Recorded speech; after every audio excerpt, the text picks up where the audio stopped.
Colonialidad del poder, Eurocentrismo y América Latina, por Aníbal Quijano.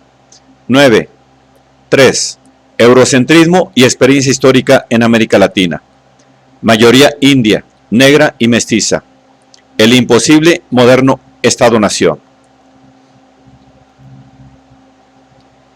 En el resto de países latinoamericanos, esa trayectoria eurocéntrica hacia el Estado-nación se ha demostrado hasta ahora imposible de culminar.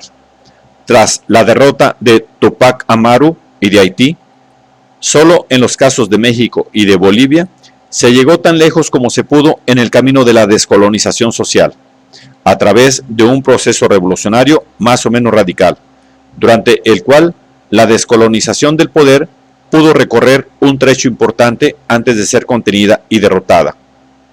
En esos países, al comenzar la independencia, principalmente aquellos que fueron demográfica y territorialmente extensos a principios del siglo XIX, aproximadamente poco más del 90% del total de la población estaba compuesta de negros, indios y mestizos. Sin embargo, en todos estos países, durante el proceso de organización de los nuevos estados, a dichas razas les fue negada toda posible participación en las decisiones sobre la organización social y política. La pequeña minoría blanca que asumió el control de esos estados se encontró inclusive con la ventaja de estar libre de las restricciones de la legislación de la corona española, que se dirigían formalmente a la protección de las razas colonizadas. A partir de ahí, llegaron inclusive a imponer nuevos tributos coloniales sobre los indios, sin perjuicio de mantener la esclavitud de los negros por muchas décadas. Por supuesto, esta minoría dominante se hallaba ahora en libertad para expandir su propiedad de la tierra a expensas de los territorios reservados para los indios por la reglamentación de la corona española. En el caso de Brasil, los negros no eran sino esclavos, y la mayoría de indios estaba constituida por pueblos de la Amazonía, siendo de esta manera extranjeros para el nuevo estado. Haití fue un caso excepcional, donde se produjo en el mismo movimiento histórico una revolución nacional, social y racial, es decir, una descolonización real y global del poder. Su derrota se produjo por las repetidas intervenciones militares por parte de los Estados Unidos.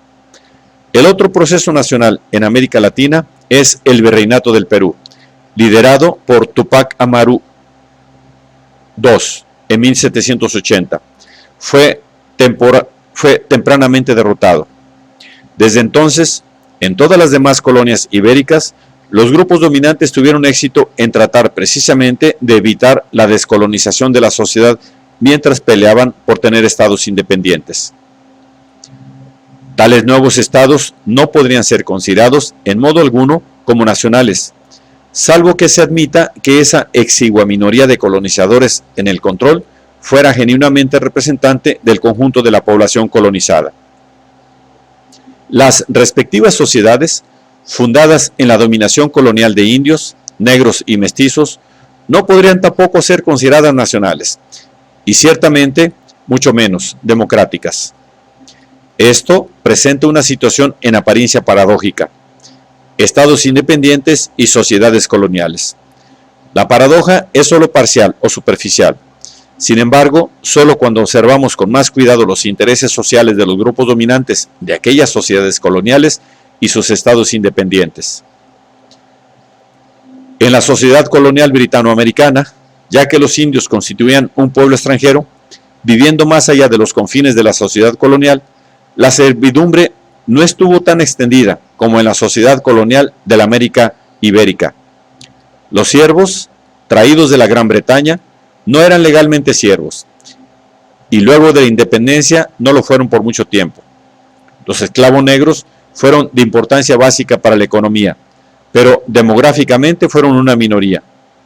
Y desde el comienzo, después de la independencia, la producción fue hecha en gran medida por trabajadores asalariados y productores independientes. En Chile, durante el periodo colonial, la servidumbre india fue restringida, ya que los sirvientes indios locales eran una pequeña minoría.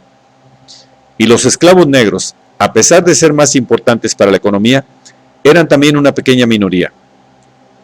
De este modo, esas razas no eran una gran fuente de trabajo gratuito como en el caso de los demás países ibéricos. Consecuentemente, desde el inicio de la independencia, una creciente proporción de la producción local hubo de estar basada en el salario y el capital. Y por esa razón, el mercado interno fue vital para la burguesía premonopólica. Así, para las clases dominantes de ambos países, el trabajo asalariado local, la producción y el mercado interno fueron preservados y protegidos de la competencia externa como la única y la más importante fuente de beneficio capitalista. Aún más, el mercado interno tuvo que ser expandido y protegido. En ese sentido, había algunas áreas de intereses comunes entre los trabajadores asalariados, los productores independientes y la burguesía local. Esto, en consecuencia, con las limitaciones derivadas de la exclusión de negros y mestizos, era un interés nacional para la gran mayoría de la población del nuevo Estado-nación.